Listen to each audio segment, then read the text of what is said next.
안녕하십니까. 이번에는 이 마인드맵에 대해서 말씀을 드려보도록 하겠습니다. 이 마인드맵, 전체적으로 마인드맵에 대한 이 백그라운드를 좀 알고 계시면 이 마인드맵의 활용의 범위가 굉장히 많습니다. 단적인 예로 이 마인드맵을 이제 디지털 이 마인드로 간단히 생각의 정리를 할 수 있는, 특히 우리 교수님들에게 권하는 이 마인드맵, 특히 강의 계획서를 마인드맵으로 정리를 해 보시라고 하는 부분을 먼저 말씀을 드리고요. 먼저 마인드맵이 과연 무엇일까, 이 부분을 다 아시겠지만 간단하게 한번 정리를 해 보도록 하겠습니다.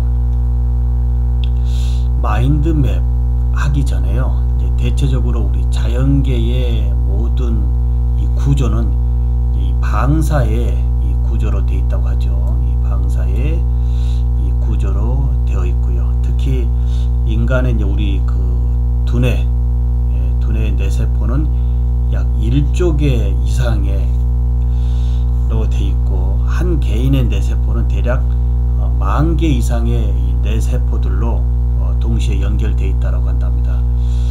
상당히 이 복잡한 이 뇌세포의 구조물이라고 할 수 있죠. 상당히 복잡한 뇌세포의 구조물이 다 방사형으로 이 구조물이 연결되어 있다는 거 먼저 말씀을 드리고요. 그리고 이제 자연계도 보면 어떻습니까? 모든 이제 하나의 나무를 예를 들면 나무의 이제 줄기 그리고 가지의 모든 이 연결의 범위가 이 방사의 구조로 연결되어 있는 부분이 참 재미있습니다. 자, 자연계 방사, 해산물 쪽에서도 다 어떻습니까?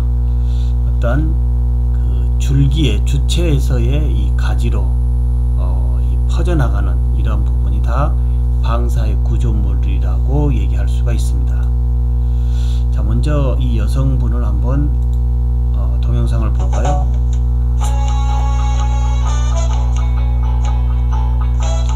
자, 많은 분들이 이 동영상을 보셨을 겁니다. 어느 쪽으로 이 여성분이 지금 돌고 있죠? 저는 이 여성분의 이 회전 방향이 참 변하지가 않고 어느 쪽으로만 돌고 있습니다. 그런데 우리 학생들에게 보여보거나 또 다른 여러분들에게 보여드리면 저의 눈의 이 시각과 좀 틀린 부분을 볼 수가 있습니다. 어떤 분은 이 여성이 좌측 시계 반대 방향으로 돈다 회전을 하고 계시다고 하고요.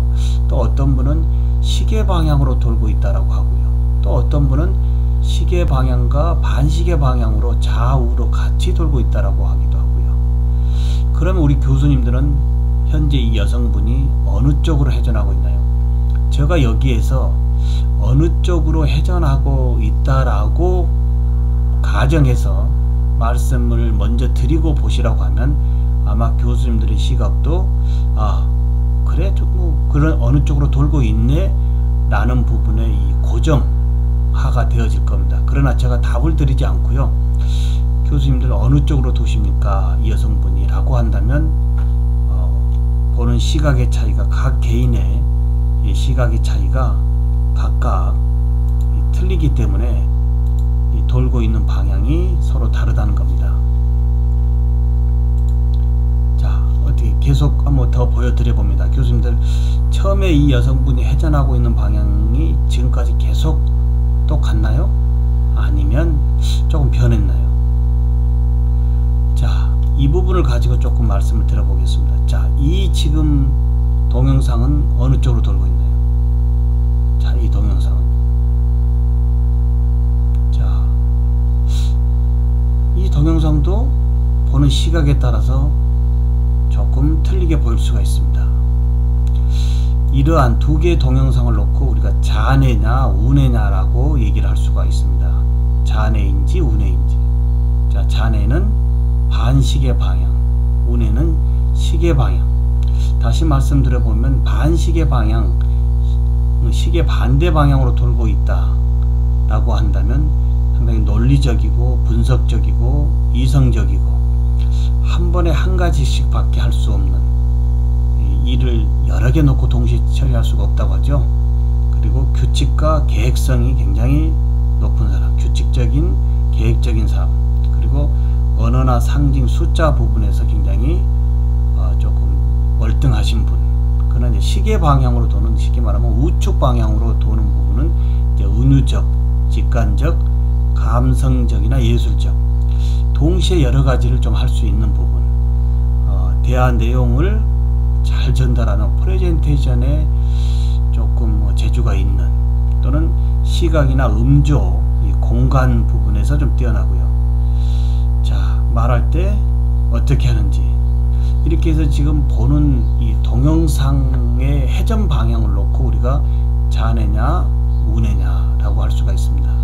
근데 이제 근래에 이 복잡, 이 급변하는 이 시대에서의 자네 우네는 어느 한쪽에 치우치는 것보다는 자네 우네를 같이 쓰는 이러한 브레인이 현 시대의 급변의 시대에서 좀 더 좀 선두주자가 될 수 있다라고 합니다. 자, 나는 누구일까요? 자, 우리 교수님들 조금 전에 동영상을 보고 나는 자네인지 우네인지, 아니면 자네 우네를 같이 쓰고 있는 콤비네이션 타입인지 한번 생각을 해 보시고요. 이 마인드맵은 이미 71년에 영국의 토니 부잔이라고 하는 이분이 만들었고요. 특히 이제 두뇌 사용법, 브레인 사용법에 적극적으로 이용을 했습니다. 다시 말씀드려보면 마인드맵은 정보를 종이에 이제 지도 그리듯 정리해 가는 방법이다 라고 보시면 되겠습니다.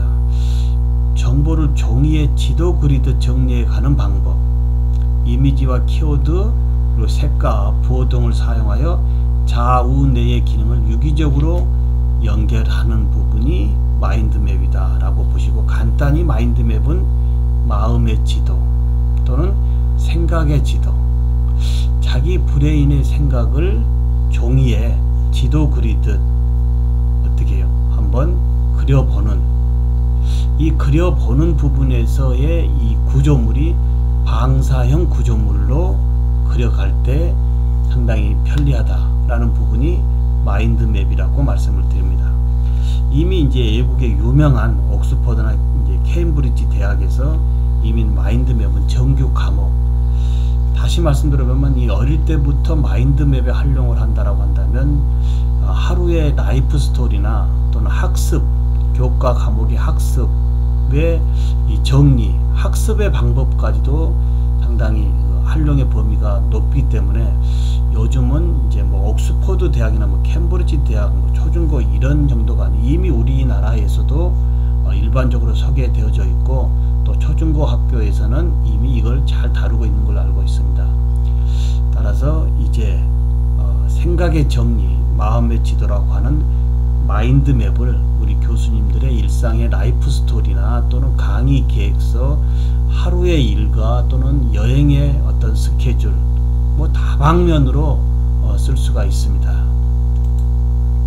자, 마인드맵은 다시 보면 이제 맵적인 요소로 나타내는 생각, 지식, 정보, 느낌, 정서, 감정을 색깔이나 그림이나 키워드, 연결, 기호, 방사의 구조물로 이렇게 표현하는 부분이다 라고 보시면 되겠습니다. 보시면 마인드맵을 이제 맵적인 지도의 어떤 부분으로 이제 간단하게 생각, 지식, 정보, 느낌, 정서, 감정을 우측에 이제 이 마인드맵과 같이 방사의 구조물로 이제 그려나가는 이 부분이 마인드맵이다 라고 말씀을 드릴 수가 있습니다.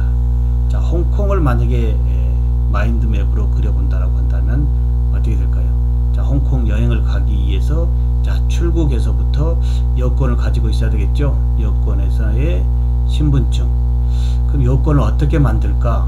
도청에 가서 만들고요, 또는 시청에 가서 만들거나 또는 구청에 가서 만들고, 아, 사진이 필요하겠구나. 출국하기 위해서는 비자가 자 있나 없는지 체크해 보고요, 공항 리무진을 타고 갈 건지 아니면 어떻게 갈 것인지, 일일이 홍콩 이 여행 이 스케줄에 대해서 마인드맵으로 다 정리해보면, 다시 말씀드려보면 이 응급의 약까지, 또는 어떤 가방을 몇 개 가져갈 것인지, 또는 준비물을 뭘 가져갈 것인지, 이러한 생각의 정리를 마인드맵으로 해보는 부분이 상당히 편리하고, 그리고 중간에 아차 홍콩 도착해서 이 부분을 준비를 못 해왔구나 라고 하는 이런 아쉬움은 좀 더 덜 할 수 있는, 이러한 부분이 오늘 여러 교수님들하고 생각하고 있는 마인드맵, 마음의 지도, 생각의 정리다라고 보면 되겠습니다. 예를 들어서 이제 홍콩 여행 가는 거죠. 조금 전에 말씀드렸지만 출국 준비물이 여권인데 신분증과 사진과 그시고 이제 각 구청에 가서 하면 되겠고요. 이 홍콩은 어떤 무비자니까 비자가 필요 없고요. 그리고 이제 공항까지는 어떻게 이동할 것이고, 뭐 들어올 때는 어떻게 하시고, 홍콩에서 묵을 호텔은 뭐고, 그리고 교통편과 편의시설 어떤 건지 미리 한번 이렇게 마인드맵으로 정리를 하고 준비하고 실제 홍콩에 도착했다라고 한다면 상당히 만족도 높은 여행을 마치고 귀국을 할 거다 이겁니다. 이런 부분이 아니고 그냥 대충 그냥 짐 싸고 뭐 가다 보면 아차 인천공항에 도착해서 여권이 채 가져오지 않는, 어느 부분이 돈을 뭐 미리 한전을 오지 않았던 부분, 이런 부분 등이 아차의 하나의 아쉬움으로 연결되는 부분이 미리 마인드맵으로 체계적으로 한번 생각을 해보고요. 그리고 다시 한번 이렇게 맵으로 이 방사 구조물로 그려서 한번 정리를 해본다라고 한다면 그러한 아쉬움이 없는 만족한 여행으로 오실 수 있겠죠. 자, 이런 이제 뭐 여러 가지 마인드맵 작품에서도 볼 수가 있고요. 자, 이 포스트잇 우리 교수님들 다양하게 사용하고 계시죠? 저는 간혹 이제 포스트잇도 학습의 도구로도 많이 써봅니다. 자, 이렇게 해서 이제 이 분담으로 이제 팀워크로 나눠서 어떤 학습 발표를 할 때 이런 포스트잇도 많이 사용을 합니다. 자, 중심 이미지가 있는데 먼저 말씀드리면 중심 이미지가 있고요. 그 다음에 주 가지가 있고 부 가지가 있고 세부 가지가 있습니다. 마인드맵을 손으로 그리듯 또는 이 디지털 마인드로 생각의 정리를 하든 간에 하나의 키워드는 먼저 중심 이미지가 있습니다. 중심은 중앙의 그림으로 있는데 주로 좀 컬러풀하게 좀 멋지게 하나 그리면 되겠고요. 중심 이미지는 방향이고 목적입니다. 자, 여기 중심 이미지는 주제나 중심 생각 제목을 표현하면 되겠고요. 이제 중심 이미지 옆으로 이제 주 가지입니다. 나무 기둥에 붙어 있는 가지처럼 그리면 되겠죠. 나무 기둥 이해되시죠? 나무 기둥에 붙어 있는 가지가 주가지로 보면 되겠습니다. 이 주가지는 이제 중심 이미지와 색을 좀 구별하면 되겠죠. 중심 이미지와 주가지는 다른 색으로요. 그리고 전체 범위 안에서 범주와 분류하면 되겠고요. 또 주가지에서 상위 주가지에 연결하여 같은 색으로 다시 주가지에서 또 다시 방사 구조물로 퍼져나가는 부분이 부가지고요. 다시 부가지에서 이제 세부가지입니다. 상위 가지와 연결해서 같은 색으로 상위 개념을 상세 구체적으로 설명하는, 다시 말씀드려보면 손으로 그릴 때도 다양한 색상을 이용해서 이러한 이제 이 그리는 방법이 있고요. 실제 여러 다양한 디지털 이 마인드맵에서 제공해주는 그런 프로그램에서도 이러한 키워드를 이러한 중심의 큰 이 백그라운드를 가지고 활용한다라고 한다면 쓰시는데 크게 문제가 없을 겁니다.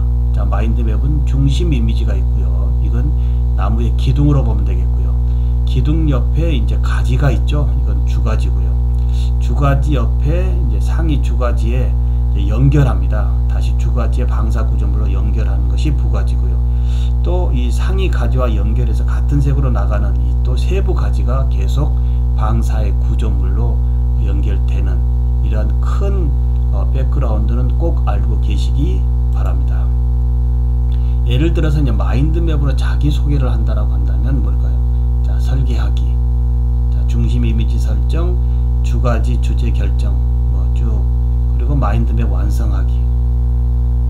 그리고 강조하고 연결하기, 특히 강조하고 연결하기 부분은 색이나 그림을 덧붙일 수도 있고 화살표를 이용할 수도 있고요. 자, 마인드맵의 구조와 작성 방법을 다시 한번 상기해 보면요, 이제 종이로 그릴 때 종이, 그리고 이미지입니다. 가로로 사용한다. 반드시 가로로 사용해 줘야 되겠고요. 그리고 백지여야 된다. 깨끗한 이 백지 종이가 돼야 되겠고요. 특히 마인드맵을 작성할 때 종이를 보다 더 효율적으로 사용할 수 있는, 세로로 하는 것보다는 가로로 사용하는 것이 훨씬 좋겠고요. 그리고 백지라고 하는 것은 선이 그어져 있거나 미리 인쇄된 이미지는 마인드맵 할 때 좀 더 방해물이 됩니다. 깨끗한 이 백지 종이일 때 이 생각의 정리를 맵으로 할 수 있는 것이 더 좋습니다. 그리고 이미지는 가능한 한은 많은 이미지를 그리고요, 우뇌를 자극하여 더욱 집중하게 해주고 관련 이미지를 만들어내는 것은 사고 기술입니다. 그리고 이미지를 입체적으로 그립니다. 입체는 우뇌 피질을 더욱 활성시킨다. 이미지를 어떻게 해요? 단순한 이미지가 아니고 좀 더 입체적으로 그리는 것이 훨씬 좋다라고 하는 부분이다. 이런 부분이 마인드맵의 구조와 작성 방법입니다. 그리고 이제 단어는 뭘까요? 하나의 가지엔 한 단어만 쓰시는 게 좋겠고요. 이것은 이제 두뇌의 방사 사고를 좀 높일 수 있는 부분이고요. 그리고 이제 가지와 가지는 서로 연결되어야 되고요. 중심 이미지에서 멀어질수록 가지를 점점 가늘게 해줘야 되겠고요. 가지 길이는 단어 또는 이미지의 길이와 비슷하게 해주라고 했습니다. 이런 부분에 마인드맵 작성의 큰 백그라운드를 좀 가지고 우리가 그린다고 한다면 좀 더 시각적인 부분에서의 또는 어떤 홍보적인 프레젠테이션의 자기소개서의 어떤 이미지 부각이 간단하게 이루어질 수 있는 부분입니다. 자, 마인드맵 규칙은 다시 말씀드려보면 가운데가 뭐죠? 중심이었죠. 자, 그 다음에 이제 가지로 퍼져나가는, 어떻게 보면 좀 굵게 이미지, 이런 식으로도 볼 수가 있습니다. 자, 자기소개서 프로필을 한번 보면, 자, 프로필이고 나는 뭘 좋아하고 성격이 어떻게 되고 나의 꿈은 뭐고 나의 앞으로의 이 비전이 뭔지, 이렇게 해서 가운데 제목은 미남 교수의 어떤 자기소개하고 프로필, 내가 좋아하는 거, 성격, 꿈, 바람, 아니면 또 이제 이 중심가지에서 주가지로 더 몇 개 더 계속 뺄 수가 있겠죠. 자, 이렇게 해서 자기소개 간단히 한번 정의해보는, 예를 들어서 뭐 나의 스타트, 나의 미래, 이렇게 해서 한번 정해볼 수도 있겠죠. 여러가지 우리 학생들에게 자기소개서를 마인드맵으로 실제 한번 그려보라고 하는, 이 디지털 마인드가 아니고요, 손으로 실제 백지에서 색상으로 한번 그려보려고 하는 부분이 먼저 학습이 되어져야 되겠습니다. 그려보고 이 마인드맵의 이 정의가 확실히 된 다음에 이제 많은 디지털 마인드에서 제공해주는 팁을 가지고 간단하게 활용하는 방법이 훨씬 좋다라는 부분을 말씀을 드립니다. 마인드맵과 두뇌 정보 처리 과정입니다. 자, 이 부분 한번 참기해 보시면 되겠고요. 자, 학습을 위한 마인드맵 만들기 명태입니다. 자, 예를 들어서 명태라고 한다면 어떻게 될까요? 자, 명태 부위별 쓰임새. 자, 명태는 자, 명란젓으로 먹을 수도 있고 다양하게 끓여 먹을 수도 있고 말려 먹을 수도 있고 무쳐 먹기도 할 수도 있고요. 뭐 여러 가지가 있죠. 자, 명태의 종류 보면 자, 전으로 대 먹을 수도 있고 찜으로 대 먹을 수도 있고, 보니까 어떻습니까? 이미지로 다 그려져 있죠. 상당히 아주 명태에 대해서 잡히는 시기 1월에서 11월에서 4월, 자, 이름의 유래 뭐 쭉 돼 있습니다. 이렇게 해서 간단히 명태 속에도 마인드맵으로 이렇게 방사 구조물로 그려보는 것을 볼 수가 있습니다. 자, 플랜, 이제 이 캠퍼스 플랜 작성하기 한번 보면, 자, 보면 어떻습니까? 여기에 메인 중심 가지를 놓고 이제 주 가지에서 다른 부 가지, 세부 가지로 계속 넓혀가면서 이제 나의 캠퍼스의 학생들의 플랜을 한번 적어보도록, 제작해보도록 하는 부분을 먼저 말씀을 드립니다. 여기까지 우리 교수님들에게 이제 간단히 이제 마인드맵에 대해서 좀 말씀을 드려봤고요. 마인드맵에 대해서 말씀을 드려봤고, 마인드맵의 맵을 어떻게 활용하는지 또 살펴보았습니다. 그래서 이제는 조금 쉬었다가요, 마인드맵을 실제 제가 디지털 마인드로 제가 활용하는 범위에 대해서 연결해서 말씀을 드리도록 하겠습니다. 고맙습니다.